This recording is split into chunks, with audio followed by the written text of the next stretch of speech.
Konnichiwa, minasan, handes, genki desu ka? Selamat kembali ke Jom Jepun. Lesen tata bahasa ke-13. Dah 13 dah ni. Hai, dalam lesen ini kita akan belajar cara-cara nak tunjuk perasaan kemahuan dan keinginan sesuatu. Hai, sore dewa, hajime mashou. Tata bahasa pertama ialah cara nak express keinginan sesuatu atau mahu sesuatu. Corak ayat dia ialah watashi wa en ga hoshi desu. En di sini boleh merujuk kepada orang atau benda. Dalam bahasa Jepun, hoshi atau mahu ialah adjektif. So, objek sebelum dia kena guna partikel ga. So, dia selalu akan menjadi watashi wa en ga hoshi desu. Hoshi ni boleh digunakan apabila si penuntur, orang yang sedang cakap tu, dia nak menyampaikan keinginan diri sendiri dia sahaja. Kita tak boleh guna ni bila kita nak cakap tentang kehendak orang lain. Sebab dalam budaya Jepun, hanya diri kita sendiri je yang tahu apa hasrat yang tersembunyi di dalam hati kita. Hai, tapi jangan risau, nanti saya ajar cara macam mana nak cakap macam tu pula. Hai, okey, jom sambung. Contoh pertama, saya inginkan kereta. Watashi wa kereta kuruma ga inginkan hoshi desu. Watashi wa kuruma ga hoshi desu.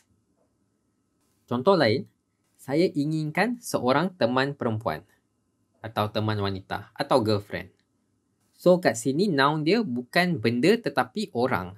Sekali lagi, watashi wa teman perempuan, kanojo ga ingin atau nak sesuatu. Hoshi desu. Watashi wa kanojo ga hoshi desu. Sekarang macam mana kalau kita tak nak sesuatu pula? Misal kata, saya tak ingin sebuah kereta. Kita kata, watashi wa kuruma ga. Lepas tu kita tukarkan hoshi kepada bentuk negatif dia. Disebabkan hoshi ialah i adjektif, kita hanya gantikan i kat penghujung dia dengan kunai. Jadilah hoshi kunai. Lepas tu desu. Watashi wa kuruma ga hoshi kunai desu.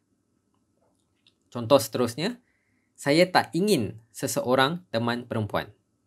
Watashi wa kanojo ga tak ingin atau tak nak. Hoshi kunai desu. Watashi wa kanojo ga hoshi kunai desu. Sekarang macam mana nak jadikan ia ayat soal pula? Contohnya, awak ingin sebuah kereta ke? Cara tanya dia ialah anata wa kereta kuruma. Lepas tu partikel ga hoshi desu. Lepas tu tambah ka sebab soalan. Anata wa kuruma ga hoshi desu ka? Kita boleh jawab, hai, hoshi desu. Atau iye, hoshi kunai desu. Habis tu, awak inginkan apa? So, kita sedang tanya tentang noun pula. Kita kata, ja. Apa ialah? Nani? Partikel ga hoshi desu ka? Ja, nani ga hoshi desu ka? Kita boleh jawab, saya inginkan seorang teman perempuan. Kanojo ga hoshi desu. Lepas tu, kawan kita tanya lagi, teman perempuan jenis apa awak ingin? So, sekarang kita kena guna kata soal untuk jenis apa, iaitu donna. Donna kanojo ga. Lepas tu seperti biasa, hoshi desu ka? Donna kanojo ga hoshi desu ka? Kalau nak jawab, saya paling inginkan teman perempuan yang cantik. Kirei kanojo ga paling. Kita dah belajar lesson sebelum ni, iaitu ichiban. Paling, ichiban. Hoshi desu. Kirei kanojo ga ichiban hoshi desu. Sekarang, macam mana pula kita nak jadikan dia kata lalu atau past tense? Iaitu dulu teringin atau dulu tak teringin pun. So, disebabkan hoshi ialah i adjektif, kita guna je apa yang kita dah belajar sebelum ni. Tolak i kat hujung tu, lepas tu tambahkan kata. Atau untuk bentuk negatif, tolak i, lepas tu tambah kunakata. So, hoshi jadi hoshikata dan hoshikunai jadi hoshikunakata. Contohnya, saya dulu teringin sebuah kereta. Watashi wa kereta kuruma. Partikel ga Lepas tu, dulu teringin ialah hoshikatta desu. Watashi wa kuruma ga hoshikatta desu. Contoh lain, saya dulu tak teringin sebuah kereta. Tapi sekarang saya ingin. Watashi wa kereta, kuruma, partikel ga. Lepas tu tak teringin. Hoshikunakatta desu. Watashi wa kuruma ga hoshikunakatta desu. Tetapi, demo, sekarang, ima wa ingin atau nak. Hoshi desu. Demo, ima wa hoshi desu. Seterusnya, cara nak cakap tentang keinginan seseorang atau keinginan orang lain. Seperti apa yang saya cakap tadi, kita tak boleh guna corak ayat en ga hoshi. Disebabkan dalam budaya Jepun, hanya diri kita sendiri tahu apa hasrat yang tersembunyi dalam hati kita. So, sebaliknya kita kata, saya rasa dia inginkan. Noun. So, corak ayat dia ialah en orang, wa en o hoshigatte imasu. Contohnya, dia inginkan sebuah kereta baru. Kita tak boleh kata kare wa atarashi kuruma ga hoshi desu. Sebab hoshi kat sini salah. Kita kena kata kare wa atarashi kuruma. Lepas tu kat sini penting. Kita guna partikel o. Lepas tu hoshigatte imasu. Kare wa atarashi kuruma o hoshigatte imasu. So dalam lesson ke-7 kita belajar kalau kita nak menawarkan sesuatu, kita guna nani-nani ga ikaga desu ka? So dalam ayat ni, awak nak minum kopi, kita tak boleh kata kohi ga hoshi desu ka? Ini salah. Dan agak biadab bunyi agak biadab. So cara sopan nak tanya dia ialah kohi ga ikaga desu ka? Tata bahasa seterusnya, cara nak lakukan verb atau kata kerja. Lesson sebelum ni kita dah belajar nak sesuatu noun. So, di sini kita nak kata nak lakukan sesuatu tindakan. So, corak ayat dia, kita gantikan must dengan tai. Sekali lagi, kita keluarkan perkataan must dan gantikan dengan tai. So, di sini ada beberapa contoh kita boleh rujuk ya. Kaimasu. Kalau kita keluarkan must dia, atau kita panggil verb stem, dia akan jadi kai. Aimasu, ai. Ikimasu, iki. Tabemasu, tabe. Shimasu, shi. Asobimasu, asobi.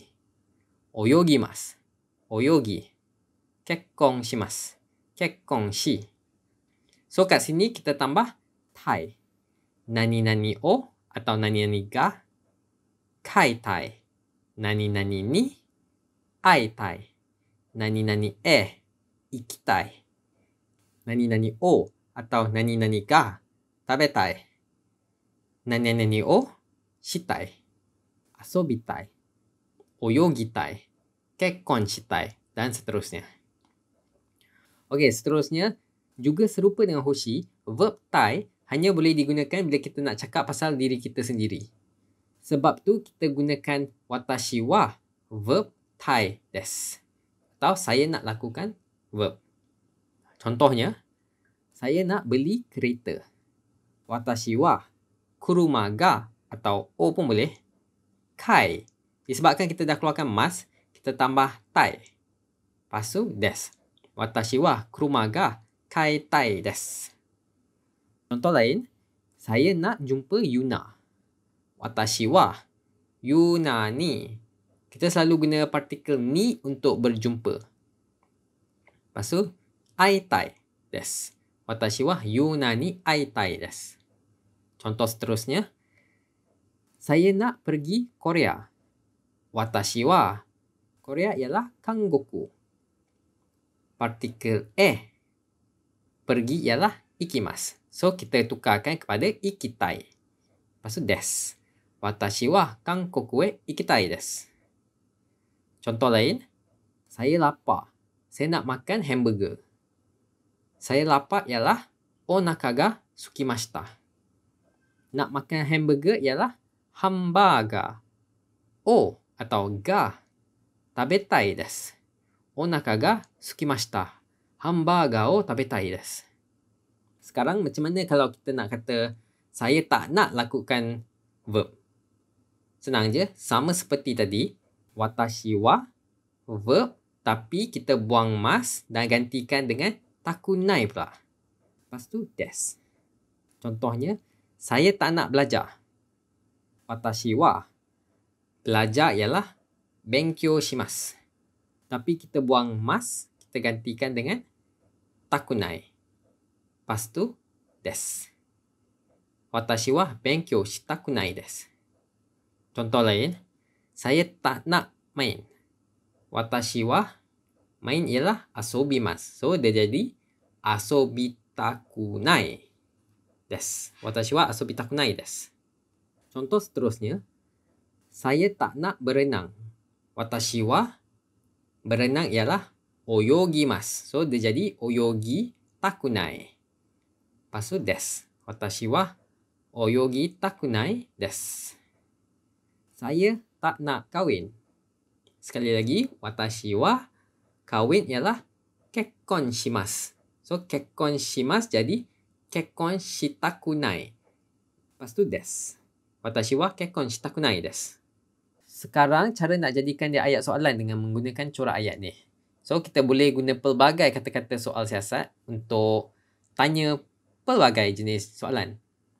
Contohnya, awak nak beli apa? Apa ialah kata soal siasat kita. Dan verb kita ialah beli. Anata wa kata soal siasat. Nani? Apa? Nani? Partikel o beli kaitai desu ka? Anata wa nani o kaitai desu ka? So kita hanya gantikan objek kita dengan kata soal siasat. Nani? Apa? Nani?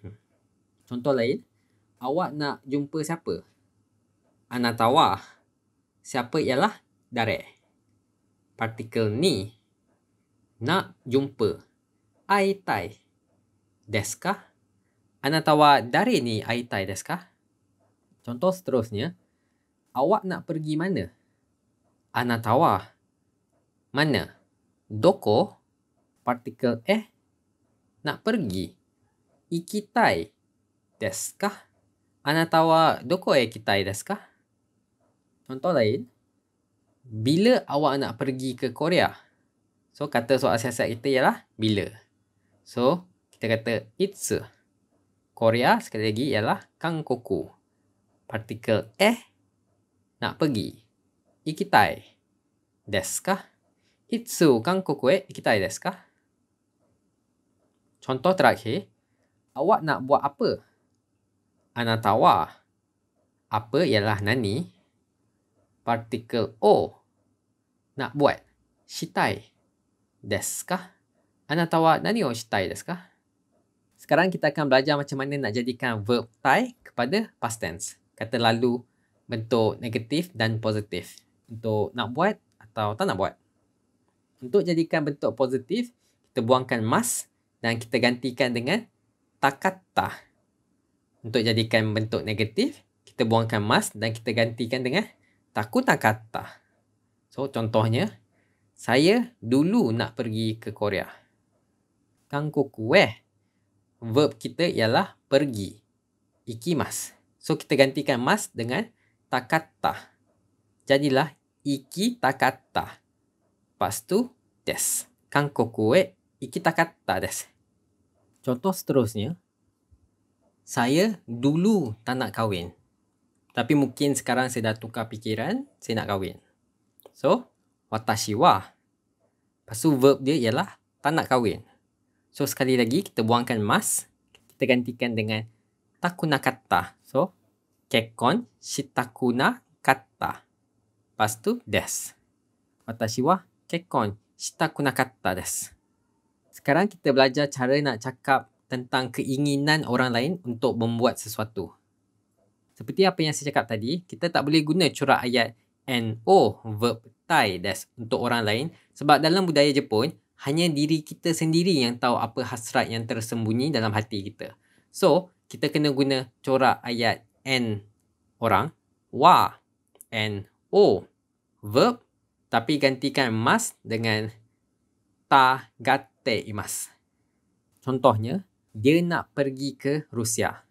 Kita tak boleh kata kanojo wa Rusia ikitai desu. Ini bukan hanya salah tapi agak biadab juga. So, cara betul dia ialah kanojo wa Rusia verb kita ialah nak pergi. Iki tagatte imasu. Kanojo wa Rusia ikitagatte imasu. So, kita dah belajar lesson sebelum ni. Bila nak ajak seseorang untuk lakukan sesuatu, kita gunakan verb masen ka. Contohnya, awak nak minum kopi bersama-sama, kita tak boleh kata kohi o nomitai desu ka? Orang Jepun masih boleh faham apa yang kita nak cuba sampaikan, tetapi ia agak biadab. So, cara betul nak ajak orang ialah kohi o nomimasen ka? Kita pun boleh kata kohi o nomitakunai desu ka? Tata bahasa seterusnya, cara nak kata pergi ke sesuatu tempat dengan tujuan. Melakukan sesuatu. Kita guna corak ayat and, tempat, verb stem atau verb tanpa mas, ni ikimasu. Ataupun kita boleh guna noun. Noun ni ikimasu. Contohnya, saya akan pergi membeli belah di Hong Kong. So, tempat kita ialah Hong Kong dan tujuan kita ialah membeli belah. So, kita ikut corak ayat kat atas. Watashi wa tempat Hong Kong. Lepas tu noun kita membeli belah. Kaimono. Lepas tu ni ikimasu. Watashi wa Hong Kong kaimono ni ikimasu. Contoh seterusnya. Saya datang ke Jepun untuk belajar. So, tempat kita ialah Jepun. Tujuan kita ialah belajar. Watashi wa tempat Nihon tujuan belajar. So, kalau kita nak kata benkyo saja tanpa shimasu, ia menjadi noun. Lepas tu partikel ni. Dan verb kita bukan pergi tapi datang. So, kita kata kimasu. Watashi wa Nihon benkyo ni kimashita. So, selanjutnya ikimasu, kimasu dan kaerimasu dia datang dalam satu set. Contoh lain, saya pulang ke rumah untuk berjumpa ibu bapa saya.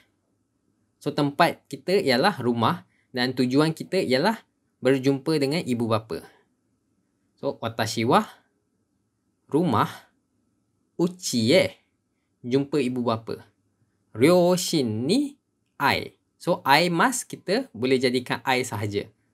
Lepas tu, ni balik atau pulang. Kairimashita. Watashi wa uchi ryoshin ni I ni kairimashita. Contoh seterusnya, saya nak pergi bermain bola sepak dengan kawan-kawan saya. Dengan kawan-kawan saya ialah tomodachi to. Dan tujuan kita ialah bermain bola sepak. Sakka o shi, sebab kita dah buang mas. Shi ni ikimasu. Tomodachi to sakka o shi ni ikimasu. Contoh lain, disebabkan ini kali pertama keluarga saya ke Jepun, saya akan pergi ke lapangan terbang untuk menjemput mereka. So, tempat kita ialah lapangan terbang. Dan tujuan menjemput mereka, keluarga kita. So, kita kata keluarga saya, kazoku wa Jepun, Nihon de. Pertama kali. Hajimete. Sebab kara. So, tempat kita ialah lapangan kapal terbang. Kuko. Lepas tu partikel Untuk menjemput seseorang kita kata mukai mas. So, kita buang mas, kita jadi mukai ni. Lepas tu ikimasu. Kazoku wa Nihon de hajimete kara kuko mukai ni ikimasu. Contoh seterusnya, saya akan bermain ski di Hokkaido. So, tempat kita ialah Hokkaido. Tujuan kita ialah bermain ski. Hokkaido Suki. So, kat sini kita guna noun. Ski. Lepas tu partikel ni ikimasu. Hokkaido suki ni ikimasu. Contoh terakhir. Saya setiap tahun pergi ke Pesta Salji Sapporo. Watashi wa setiap tahun. Maitoshi. Pesta Salji Sapporo. Sapporo no yukimatsuri. Lepas tu partikel ni ikimasu. Watashi wa maitoshi Sapporo no yukimatsuri ni ikimasu. So sekarang jom tengok cara nak jadikan corak ayat tadi kepada ayat soal. So kat sini kita ada kata soal siasat kita. Diikuti dengan verb stem ni ikimasu kah atau noun ni ikimasu kah. Contohnya, awak nak pergi ke mana untuk belajar? So kata soal kita ialah doko. Mana? Doko Verb atau noun kita ialah belajar. Benkyou ni ikimasu kah? Doko Benkyou ni ikimasu kah? Kat sini kita boleh guna noun. Tapi kalau nak guna verb, kita boleh kata doko benkyou shi ni ikimasu kah? Dua-dua pun boleh. Contoh seterusnya, awak nak beli apa di kedai? So tempat kita ialah kedai. Dan kata soal siasat kita ialah apa? Sutoa atau mise. Sutoa kata soal siasat apa? Nani verb kita ialah beli. Kai ni ikimasu kah? Sutoa nani o kai ni ikimasu kah? Contoh lain, awak datang nak jumpa siapa? So kata soal kita ialah siapa? Dare ni. Verb kita ialah jumpa. Ai ni kimashita kah? Dare ni ai ni kimashita kah? Contoh seterusnya, kira-kira pukul berapa awak akan datang menjemput saya? So kata soal kita ialah pukul berapa dan tujuan kita ialah menjemput. So kira-kira pukul berapa ialah nanji goro. Menjemput saya. Watashi o mukae. Lepas tu ni kimasu kah? Nanji goro watashi o mukae ni kimasu kah? Contoh terakhir, awak pergi ke sana untuk apa? So, apa tujuan awak di sana? Anata wa untuk apa? Nani o shi partikel ni ikimasu kah? Anata wa nani o shi ni ikimasu kah? Tata bahasa seterusnya ialah partikel yang sering digunakan untuk hairimasu dan demasu. Hairimasu bermaksud untuk masuk. So, masuk ke sesuatu tempat. So, tempat ni hairimasu. So, partikel ni digunakan sebagai penunjuk arah atau penghujung sesuatu tindakan atau verb. Tetapi untuk demasu atau keluar dari sesuatu tempat, kita guna partikel o dan ia digunakan sebagai permulaan sesuatu tindakan. Contohnya, jom masuk ke kedai itu. So, tempat kita ialah kedai itu. Ano mise. Lepas tu, jom masuk dalam. Di sini kita kena guna partikel ni. Lepas tu, hairimashou. Ano mise ni hairimashou. Contoh lain, dia keluar dari rumah kira-kira pukul 7. Kare wa kira-kira pukul 7. Shichiji goro. Rumah. Uchi. Partikel o. Disebabkan kita guna verb keluar, kita kena guna partikel o sebagai penanda permulaan tindakan. Iaitu dari rumah. Lepas tu keluar. Demashita. Kare wa shichiji goro uchi o demashita. Dalam lesen 16 yang akan datang, kita akan belajar kata kerja baru seperti norimasu, iaitu menaiki atau masuk kenderaan atau sesuatu, dan orimasu, turun dari kenderaan atau sesuatu. Kedua-dua ni pun akan guna partikel yang sama. Untuk norimasu, seperti naik masuk dalam kereta api, kita akan guna partikel ni. Densha ni norimasu. Naik, masuk dalam kereta api. So, kereta api ialah penghujung sesuatu tindakan. Dan kalau kita nak turun dari kereta api, kita kata densha o orimasu. Kita guna o sebab densha ialah permulaan tindakan kita. Densha o orimasu. Tata bahasa seterusnya ialah perkataan nanika yang bermaksud sesuatu benda atau dokoka yang bermaksud sesuatu tempat. Contohnya, awak nak makan sesuatu atau awak nak makan apa-apa. So, sesuatu ialah nanika o atau nanika. Nak makan. So, disebabkan kita sedang mempelawa seseorang, kita kena cakap tabemasen kah? Nani ka o tabemasen ka? Atau kita boleh jatuhkan partikel o dan kata nani ka tabemasen ka? Pun boleh. Contoh seterusnya, saya dahaga. Saya nak minum sesuatu. Saya dahaga ialah nodo ga kawakimashita. Sesuatu ialah nani ka. Verb kita nak minum. Nomitai desu. So, tak guna partikel o di sini pun tak apa. Nodo ga kawakimashita. Nani ka nomitai desu.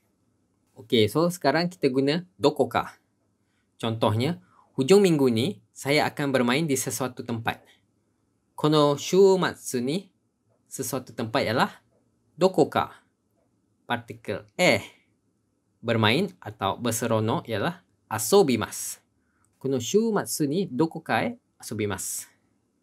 Contoh terakhir, awak ada pergi ke mana-mana cuti musim panas yang lalu? So, cuti musim panas ialah Natsuyasumi wa ke mana-mana. Doko ka pergi. Ikimashita ka? Natsuyasumi wa doko ka ikimashita ka? So kat sini pun kita boleh jatuhkan partikel Tata bahasa terakhir ialah kata awalan hormat atau prefix kehormatan dan kesopanan. Go. Ia salah satu kata awalan yang kita guna sebagai tanda hormat sesuatu. Kalau kawan-kawan ingat lagi, kelas sebelum ni kita dah bincang kata awalan untuk tanda hormat lagi satu, iaitu O. Kita tambah perkataan suffix hormat atau sopan, O, kepada perkataan yang asal usul dia datang dari negara Jepun. Tetapi untuk kata awalan go ni, kita tambah bila perkataan tersebut berasal dari negara China. Hai. Contohnya, gochumon. So, go ialah tanda hormat dia. Lepas tu, chumon ialah pesan makanan. Go shujin. Kita dah tahu yang shujin bermaksud suami. Dan dengan tambahan go, kita sedang menunjukkan kehormatan. So, ia bermaksud suami awak. Kita pun boleh tambah kata awalan go kepada kazoku. Go kazoku. Keluarga awak. Lagi satu ialah gohang. Tetapi huruf go di sini telah dijadikan sebagai satu perkataan. So, ia tak bermaksud yang kita sedang cakap bersopan santun. Walaupun han sebegitu saja tak bermaksud apa-apa. Tetapi kalau kita tengok kanji dia, perkataan gohan, ia masih menggunakan tanda hormat go. Gohan. Nasi atau makanan. Dan contoh terakhir sekali, frasa gokyo ryuku wo onegaishimasu. Yang bermaksud terima kasih atas kerjasama anda. Go pun boleh digunakan dengan verb, tetapi kita akan belajar tu di lesson kemudian. Okey, untuk kerja rumah hari ini, seperti biasa saya akan tanya beberapa soalan berdasarkan tata bahasa yang kita baru belajar tadi. So, sila jawab balik dalam bahasa Jepun. Alright, dah sedia semua? Ima, nanika ichiban hoshii desu ka? Doko e asobi ni ikimasu ka? この週末は何をしますか? どこの国へ行きたいですか? Okey, itu sajalah untuk kelas kita hari ini. Untuk kelas yang akan datang, kita akan belajar konsep kumpulan kata kerja Jepun atau Japanese Verb Group dan juga konjugasinya dan juga kata bentuk teh.